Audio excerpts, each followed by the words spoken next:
kikyadirinze okuba nga omusibe ali awo nga tamanyi oba application ye bajja accepting. Naye nga munnange si byangu n'akamu. Naye nga Bobi Wine kosa ne mukyala we Barbie Kyagulanyi leero beegabanyizaamu.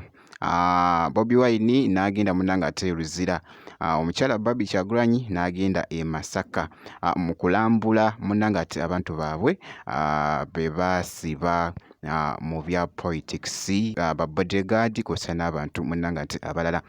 Byengenda okubeera nga nkutuusako mu maaso awo nina kamiliyoni ebifaayo munnange wali omwana mulenzi munnange ate kamiliyoni kosa ate ne palaso awo mu maaso ngenda kubeera nga njija nabyo mu maaso awo. Kakasa nti nno vidiyo ogimpeera like kosa ate n'okusubscribinga kasita obeera nga tonnaba. Kati kansooke nkutegeezeeko nti nno omukyala Barbie Kyagulanyi munnange ye yabadde Masaka.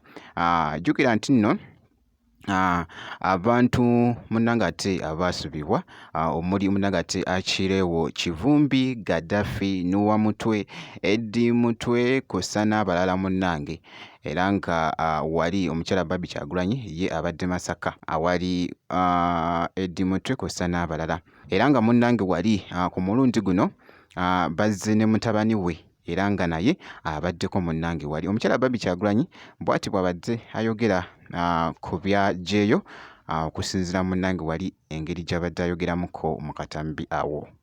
Kikyadirinze okuba nga omusibe ali awo nga tamanyi oba application ye bajja accepting oba bagigaana, kiba kimuzza emabega.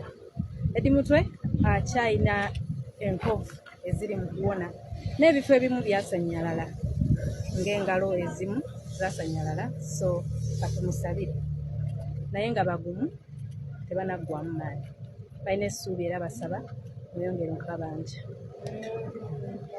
Ekizibu kye tulina gisiga eddamuzi era akazito konna kali kusiga ddamuzi kubanga guidelines z'okusaba bail bagamba nti bail application ejawulirwa munaku 3. Abantu baffe baatekayo okusaba kw'okweyimirirwa kwonna tekunafuna lunaku. Munnange ate omukyala Barbie Kyagulanyi bw'atyo bw'abadde alabiseeko esayidi eyo.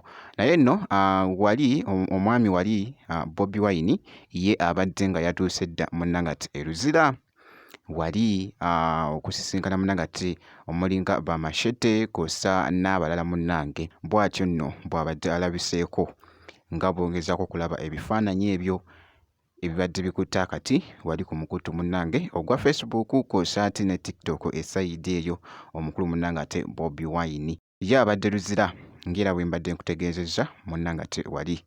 Nja kubanga nkuwa update yonna enaafaayo munnange ate ku mukulu Bobi Wine kosa ate n'omukyala Barbie Kyagulanyi. Katugende mu maaso wali Dr. Jose Chameleone munnange kakati nno Chameleone bali mu kushutinga vidiyo bwe nkwagala remix kosa ne mwana mulenzi munnange ate Palaso era nga ndabyeko ko wali ebifaananyi bibadde bikutte akati ku mwana mulenzi ono Dr. Jose Chameleone kosa ate ne Palaso babadde nga bali mu kushutinga munnange ate vidiyo ate nga ku sayidi y'emu n'akatambi akabadde kakutte mu babiro wali ku mukutu ogwa TikTok. Jjukira nti nno nakutegeezaako emabegako nti nno Chameleone yali yakayingizaawo munnange emmotoka eyo nga bw'ogiraba leero gy'abaddemu wali munnange ng'ali mu kukiringako ng'ali mu kutambula mu kaawo ne muganda we Wizo era ndowooza ogezaako okwekkanya akatambi nga bwe kali muganda wange esayidi eyo.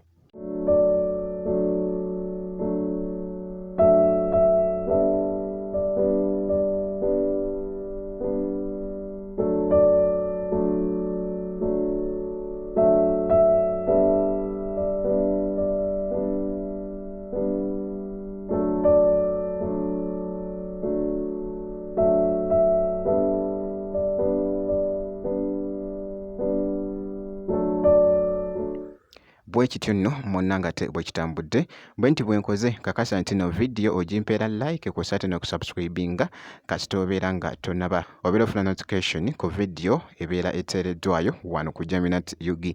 Ngenda kubeera nga nkomawo ku maaso eyo n'ebirala katono nnyo bwe nti.